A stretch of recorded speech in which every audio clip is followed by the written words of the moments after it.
What's up everyone and welcome back to the channel. We have so many news to talk about today because we have a new developer feedback note. So we are going to talk about that and also about the banner coming this Friday. Let's do it.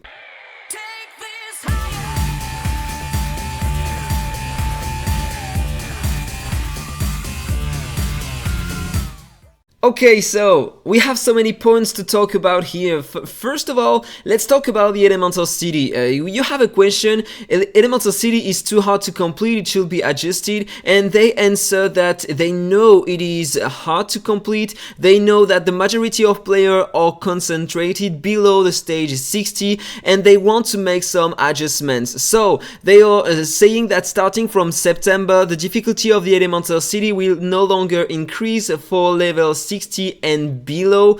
That means on higher stages between 60 and 75. Maybe they are gonna adjust it over time, I don't know. They are also saying that they will further reduce the difficulty of boss levels below stages 60 in the future. So it's gonna be easier for new players, but probably not for new players to complete it. That means stages between 60 and 75, or maybe gonna be harder than before.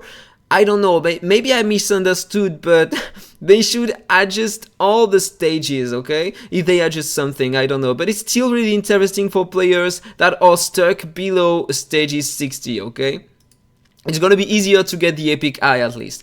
So, second point here. The advanced arena rewards should be higher. It takes very long just to get 10 miracle runes and 1 supreme rune. It would be great to see some additional rewards. And they are saying that they know that many players lost their enthusiasm to complete the advanced arena on a daily basis. So they decided to double the rewards for the first 10 matches every day. This is gonna be really interesting, not for people that love spending in the game and refill their tickets, but for other players it's gonna be better to spend your 10 tickets. Double rewards, still really nice. Then, talking about the championship, really interesting for free-to-play players. They are saying that balancing needs different type of players is a challenge in every game. They are not gonna change anything for the current championship, but in order to enhance the gaming experience for free-to-play players, they are gonna introduce a new kind of gameplay in the future. In fact, you are gonna have access to all the heroes with fully upgraded and best equipment, and the victory is gonna depend on the strategy, on the heroes you are gonna play and how are you gonna play them, okay? So it's really interesting for that. And they were saying rather than spend the spending habits of the players, it's gotta be depending on your skills and on the strategy. It might be interesting. I want to see more about that feature though. Another point, some other ways not pay to win, okay, to get some more great items. They are saying that we absolutely value the experience of free-to-play players and understand your concerns. Our game development team is currently working on designing a new dungeon that does not consume any stamina and can be played whenever you are free. In this dungeon, there will be a chance to obtain a limited hero shards. What the hell is that? Are they making limited hero more accessible in the future? It seems pretty interesting though. That means if you can't afford the price of buying limited heroes copies during summon events, over time, maybe it's gonna take a lot of time, but still you are gonna be able to get some exclusives on limited heroes. It looks pretty promising, right? And also on this new dungeon, Legend Phantom Dragon Eyes, great to increase your exclusives on your heroes one more time. Pretty interesting, I want to see more. And other rare items. This will provide free-to-play players with an opportunity to acquire these valuable items without the need for payment, really important. Because the game has been released 1 year ago in 1 month, it's gonna be 1 year, and everything was about payments on the first year, so it's interesting if we have more things accessible in the future without spending all the time. We are committed to ensuring a fair and enjoyable gaming experience for all players, and that's great. More chances to obtain limited heroes, especially for those who missed the events. We are currently considering ways to make limited heroes more accessible. That's cool. In addition to the dungeon mentioned above, we will also provide free-to-play players with more opportunities in the events to obtain limited heroes in a more player-friendly manner.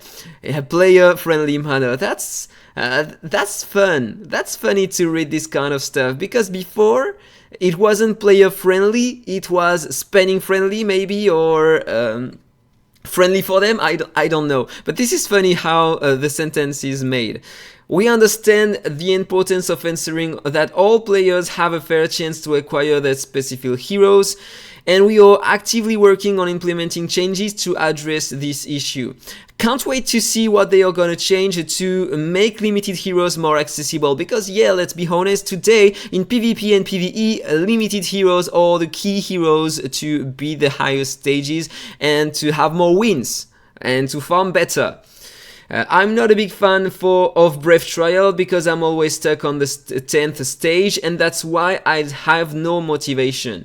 They are saying that they are thinking about a plan to change the Brave Trial, so they are working on it, but it takes some time, so they are gonna inform us once they have more news about it, but they are currently working on a way to improve the Brave Trial experience.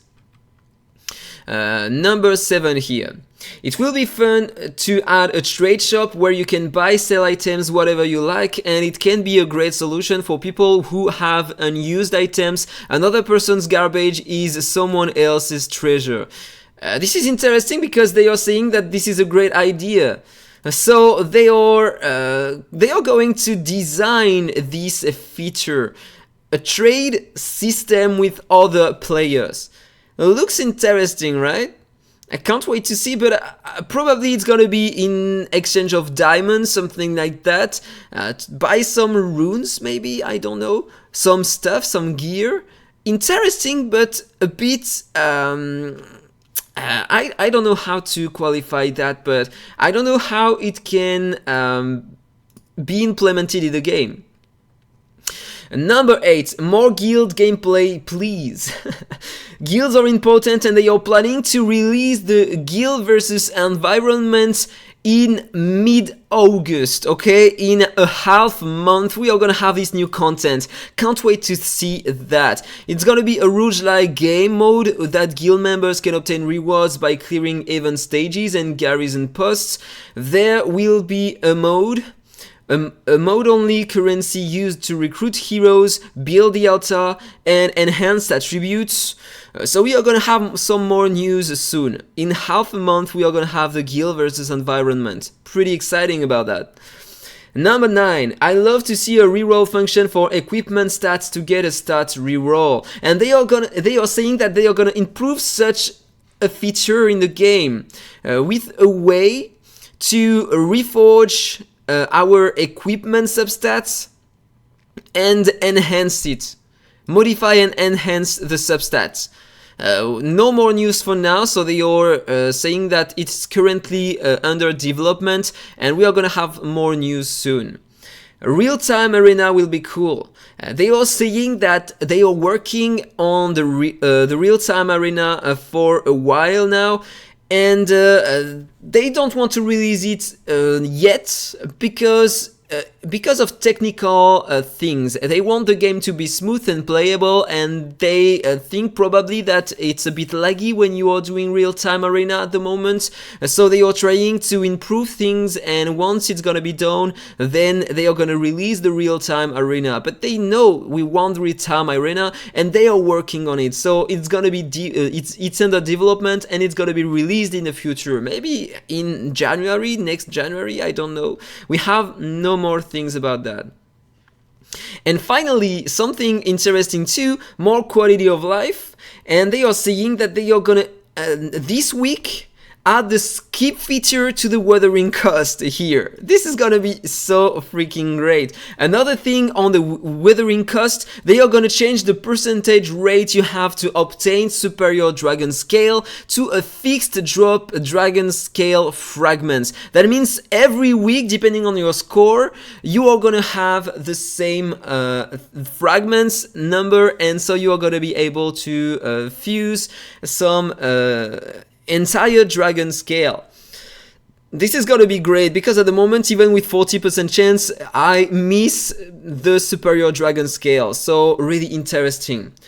Whew, many things, many great things. Also, talking about the weathering costs, if I go to the game here, I'm gonna close that. If I go to the game, you may have noticed that we can't access the weathering cost at the moment, okay? It was mentioned on the previous patch note, they are currently adjusting the rewards of the weathering cost, and the new rewards are gonna be added after the update this Thursday, okay? So it's not available for now, but this Thursday after the update it's gonna be available again, okay? So let's go back to Discord.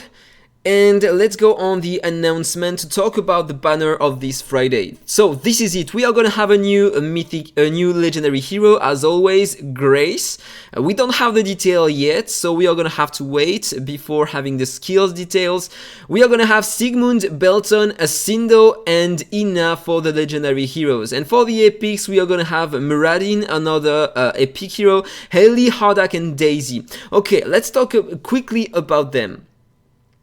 If I go to the game, we have Sigmund. Sigmund is still one of the best DPS in the game, HP burning hero. If you have a look to the Sword Harbor guards, here on the last stage, he is used to clear the last stage of the Sword Harbor faction Abyss 30. Okay, you have Sigmund here. And I was using the same team here. I was able to clear the 28 with that team here, but I'm not using Download Rebellion anymore, but I'm gonna replace him with that, and as I saw before, we can clear the entire dungeon using that specific team. So Sigmund is a great hero. He is amazing for the Red Mark Tower also. Here, Red Mark Tower, if you have a look to the post guide, normally you should have Sigmund almost everywhere, in a lot of teams, okay? Yeah, because today we have more heroes, so Sigmund is not everywhere, but he is a great hero, and 19 turns with that team, and there is Sigmund inside, okay? Great hero. Then we have Belton. Belton is a great hero for the Dwarven Ruins, for Ifrit. I don't know if we can see a Belton here. Not on the last stage though, but maybe here. Can we see a Belton? We can see a bull, but I know that Belton is destroying the entire team if you are using him. He is also great in PvP. If you have a look to the championship, for example, on I think this is the past competition. Normally we have something to see the heroes used, but I can't see it. Where is it? I don't know. Normally we had a feature to see the most used heroes and the victory, but it's not here apparently. So in Advanced Arena he is a great hero to use because he is destroying an entire team by his own. If you're using him with Rister, Esther, etc., all the heroes to increase your damage, he is gonna destroy the teams, okay? Maybe they are using him, not there. Okay. Where is Belton? I know I was using Belton too. Maybe we are gonna find one somewhere. Okay, it seems, yeah, there is a Belton, and this is the kind of team you can use. And this is a great team because you can use Esther or Rister to increase the turn meter of Belton. Then Belton is gonna play before Bizidon. He's gonna nuke one time the entire team in front of you, dealing one-shotting all enemies basically if you have enough stats. And then Bizidon is gonna give an extra turn with an attack buff, crit rate, and crit damage buff. And he's gonna nuke another time. He can use twice in a row his ultimate and deal a crazy amount of damage. So this team is one of the best team for PvP in the game. Really, really strong. Okay, for him, then you have Asindo. Asindo is still one of the best heroes to have for PvP. You have Asindo almost everywhere normally in PvP here in 3v3. Normally, yeah, but now there is Popper, there are more solutions. but Asindo can be found in many teams, and I'm still using her at the moment, trying to increase her speed. She is insane for PvP, 3v3 and championship, okay? Great hero to have exclusive 3. And finally, the last one is gonna be Ina. I think she's interesting in terms of PvP, 3v3 or championship, because as Ben Austin, she can increase the cooldowns of enemies' skills, and she is great in the Faction Abyss here in the Brotherhood, because with the first exclusive she can apply a consolidation 2 to your heroes and a shield, and she is really interesting for that, in order to be able to tank the attacks of the boss. So in terms of epic heroes, we have only Hayley. Hayley is a great hero to have for the Faction Abyss here, and to begin the game with, she's a good support to have. And for the Red Mark Tower, she is the only hero capable of removing the shield of the boss, so she is a great hero. Okay, for everything, that was all for the video. One more thing, okay, today I have only one account remaining, because I decided to give my big account to a guildmate. So today you are not gonna see AhkTaar 2 anymore. I gave the account to a guildmate called Krusty. So if you see a Krusty with a big account, this is my previous big account. So that was all for the video. Hope you enjoyed it. If it's the case, don't forget to like, comment and subscribe, and have a nice day. See you soon. Bye bye.